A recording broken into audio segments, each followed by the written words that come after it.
Hey guys, this is Wonder here for TeamLiquid, and I'm here at FACEIT Day 3, and I'm here with Friberg. Friberg, how are you doing? All good, thank you. So let's just walk through the tournament. You were placed in Group A, and you went up against Immunity first, and then just walk us through your matches so far. Okay, yeah, well, we faced Immunity in the first game. We ended up on Inferno, I think it was, the first map, which we ended pretty quickly, and we moved on to Dust 2, which gotten closer than we would like it to be. I think we had a good first half.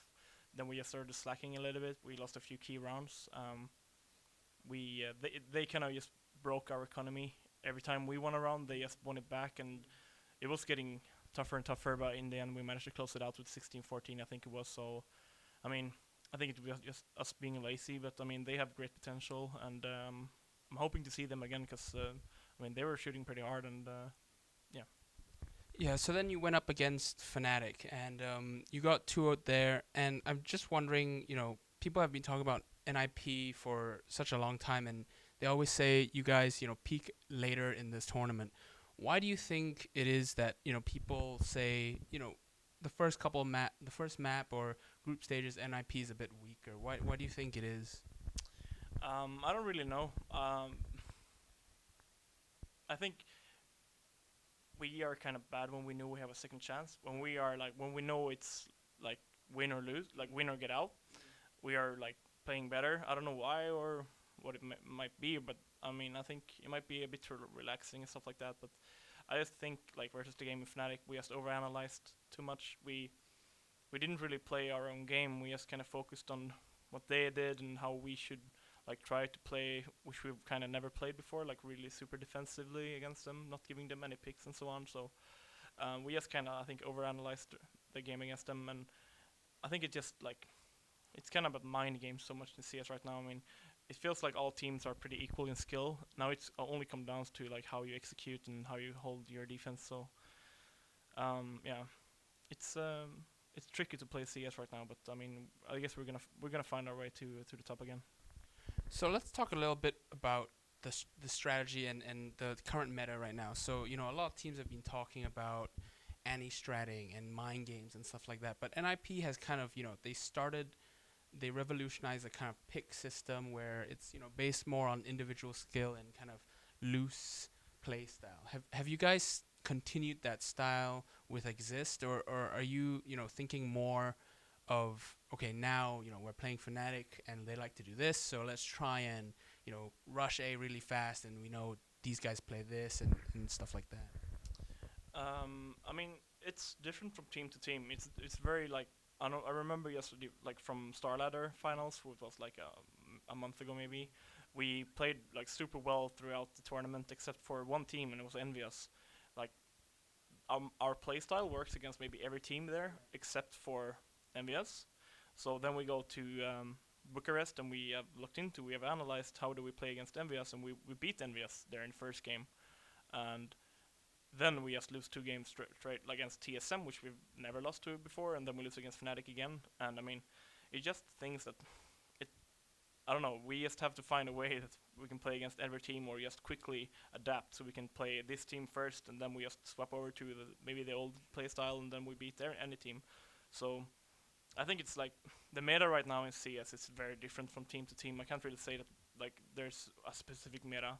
Like MVS, they're pretty just running around like YOLOing when they play. Fnatic is also kind of pick oriented, but also like mind games. Yeah, yeah, exactly. And they like to fake late round and stuff like that. And then we have TSM who plays like more. TSM and Virtus Pro is pretty equal to play like more as a team. They just go like 3 or 4 men together, like just going up. So I mean, it's different from team to team. There's not a specific meta right now in CS. It's just like if you get the picks or not, and if you do the correct thing when the enemy does, like maybe they will gamble B and you go like 4 guys A, then you won the round, right? So CS right now, like it feels like there's like literally 5, 6 teams who could win a tournament. It just matter on maybe the day performance or what team you play. So let's talk about more about the kind of economy in CS right now. We're seeing so many teams get more T sides just because of a number of reasons. Some being the SMG kill reward, meaning you have more bank. TSM getting really really good T sides now. How do you think the game evolves when you have like 8-7 halves? Do you have to start to rely on having a really good T side now, or is it still kind of you rely more on your CT and go from there? Um, I don't know. It's a weird thing. Like usually when you're CT and you should be like on a strong CT map, for example Mirage, and you only get like 5 or 6 CT rounds, then all of a sudden your T side gets better as well because maybe they did something that they were like maybe taking A or something like that fast, and you will do the same thing. And I mean, because usually it's what you think when you do something. When you think of what you're gonna do the game, okay, what's hard when I play CT? What's annoying? What's hard to play against, right?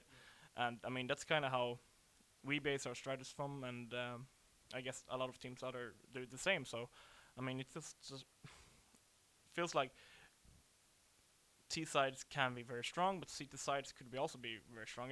It's different. Like it's different from LAN and online as well. It's a very different game. Like online, usually you get more like CT rounds. There's like no background noise. You just sit home like quietly. You play more maybe freely and stuff like that. Well, on CT, on LAN, it's more like they could.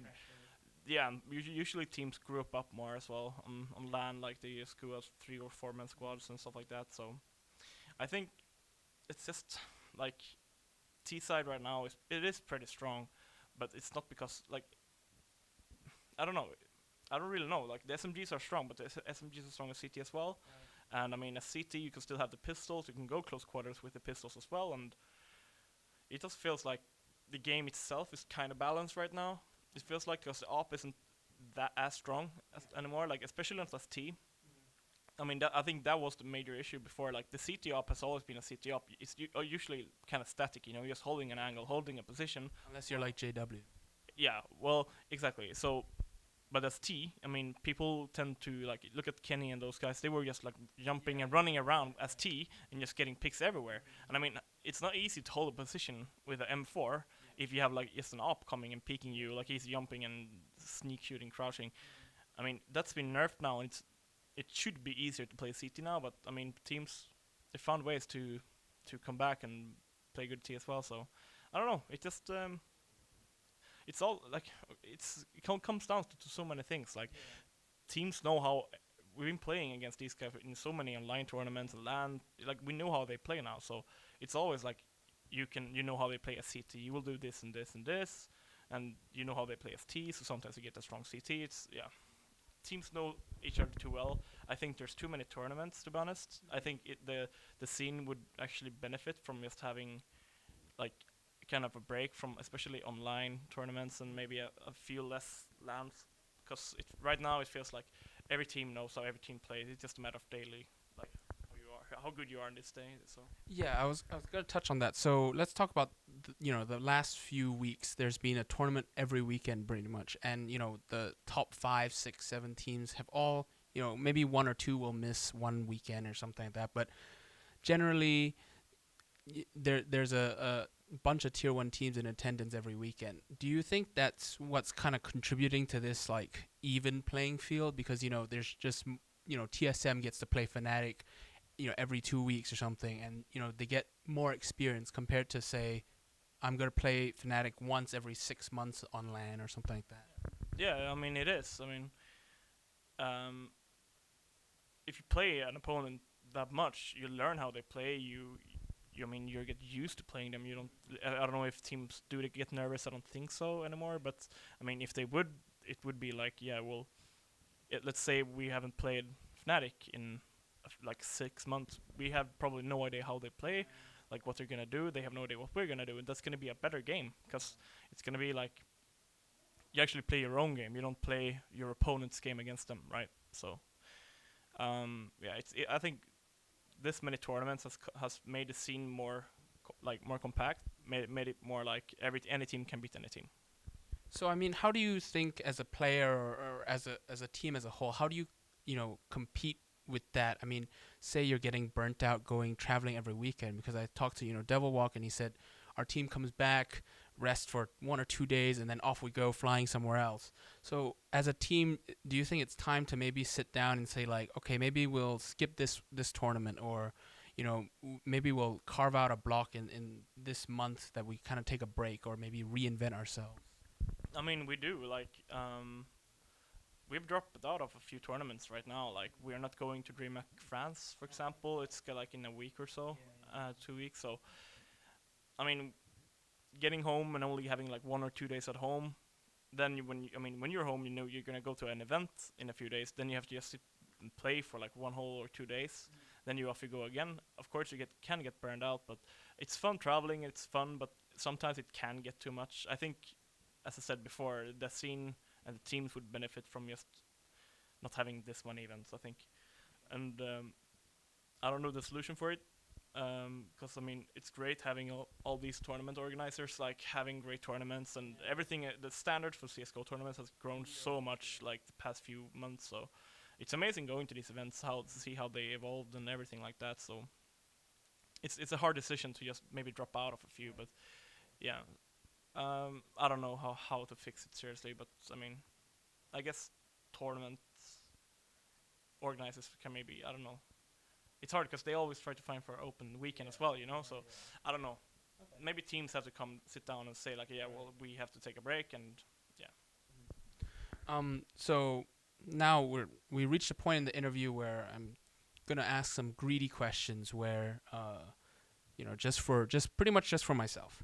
So as a CS:GO player myself, I'm the kind of team's entry fragger, and a lot of teams in NA, or just teams in general, or in matchmaking, it's really hard to find a good entry fragger to really push the team forward, because most of the time in the pug or something, you just have everyone kind of like baiting, or seeing who wants to peak first and move first. What's the number one tip as sort of your team's entry fragger to open up a site? What's like your guaranteed almost like 99% strategy to try and open up a site? I don't know. It's different.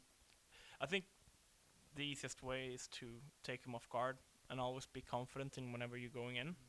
But I mean, it's pretty hard to play right now, like because the smokes and molotovs, it burns out so many times, like it takes up so much time from you. So most of the times, the entry fragging right now is really fucking tough. So it's more like it is like you no like I can say like the past few events, it's been like we've been pushed down to so low time that I basically have to run in through a smoke and die just to call out to my mates where the enemy opponents are. So I mean, if you want to be an entry fragger, you should just be like, don't be afraid to die. Like I don't give a fuck about my stats as long as my team appreciate what I'm doing. Just running in and giving the information. Of course, I should take a frag. Maybe it depends on how the situation looks like. But I mean, it's tough, and you shouldn't be like one of those guys who are like afraid to die because of stats or whatever it might be. So yeah. So number one tip for matchmakers: don't be afraid to die, because Friberg tells you just go in, and when I say rush B, please just rush B. So let's just talk about maps real quick. Nuke being one of your core stable maps, and now it's getting removed. And people have been saying NiP isn't, you don't really have a home map. You might be good at most maps, or comfortable on most maps, but you don't have one map where you go, okay, oh, they're picking, Dust 2. They're gonna, definitely win this one against this team. With Train coming in now, are you looking at, different possibilities? What maps are you looking at right now?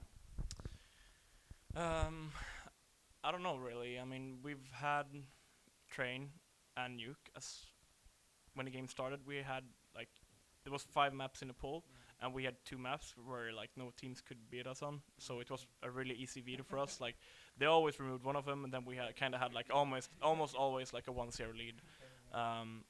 Then they removed Train. We only had Nuke. Nuke have been our home map, and every team has just removed it from us except for a few teams, TSM and like maybe Virtus Pro from time to time, and Titan maybe. But I mean, most teams they remove Nuke against us because they know that, I mean, it will be a tough game against NiP on Nuke, but now they can have like a close game on another map. So I mean, why risk and play nuke against them? So I mean, it's been kind of easier for us to have like a map like nuke because we know teams will kind of always remove it against us. But um, I don't know, like train, we haven't really played it that much. We loved it before. The previous train, we were really good at it, and we have to wait because I mean we've been so busy right now. We haven't had time to play the new train, so we're gonna wait and see. We're gonna come back now after this event and sit down and play train. So, but I mean, yeah, I mean, I guess we're gonna have to sit down and really focus on one map to have because it's always good to have one of these really strong maps, and we have to wait and see and how we're gonna do it. So FACEIT is coming to a close now. You're in the semifinals with Virtus Pro. How do you think you're gonna do? I mean, obviously you want to win and everything, but you know this has been you have rivalries with a lot of the top teams, and Virtus Pro is no real stranger to you guys. How do you think coming into the semifinals and then of course in the finals, who would you kind of want to face? I mean, yeah, we played versus a lot of times. They are a strong team, and I think we know how to play them. To be honest, so I think we have good chances in the semifinals, and uh, I don't know. It feels like in the final, if we get there, I would actually like to play TSM. I mean, we lost to Fnatic now in the groups, and we lost to them last weekend. But last weekend was like just a slump because we had to play them directly after like a long game against TSM, and we felt that last game against TSM in Bucharest, they were just we just kind of we no we lost that game, so we were like I mean we just fucked up that game. I mean we fucked up hard. We all felt like we should have won the game, so I mean I want to play them again to prove that I mean we are better than these guys. I mean I think we for sure are, so I would like to play TSM in final.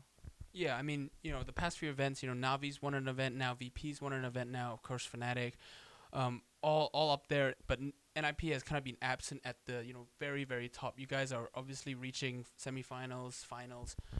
Do you think this is the event for you, or, are you looking forward, like, what's the goal for you this event? I mean, we came in to this event and saying that this is the event that we're gonna win. So I'm gonna stick with that. I think we have a great chance of winning this event. I mean, the game yesterday against Fnatic, we just played bad again. We always have these bad games. I don't know why or how but we do play bad sometimes. But yet again, you can see some bright things in the games as well. Like we had a strong T side versus them, and they just kind of did the same that we did against them, and yeah. So I think we still have a big chance of winning this tournament. We just have to get our shit together. Okay, so I mean, so you're skipping DreamHack France, and I think you might have frag bite in a couple weeks. What's next for you after this LAN? Yeah, I think we skipped out of Frybite as well. So like the things we have right now is in 2 weeks we have Definity here in London as well, and then we have these online tournaments going on right now with the ESL ESEA Pro League, and yeah, there's games every week. So after Definity, we have like Esport SM. It's Swedish Championship finals. Like I think it's just the semifinals being played like on a weekend, and then it's we have a small vacation for like 5-6 days. Then we are going to DreamHack Summer, and then it just keeps on going on. All right, cool. So do you have any last shout outs or sponsors you want to say? Yeah, I mean, of course, I would like to thank NiP for taking care of us, and to all of our sponsors as well, and especially a big thanks to all fans. Keep on supporting us. You guys are great, and we love having you. So yeah, thanks to you as well for the interview. Thank you.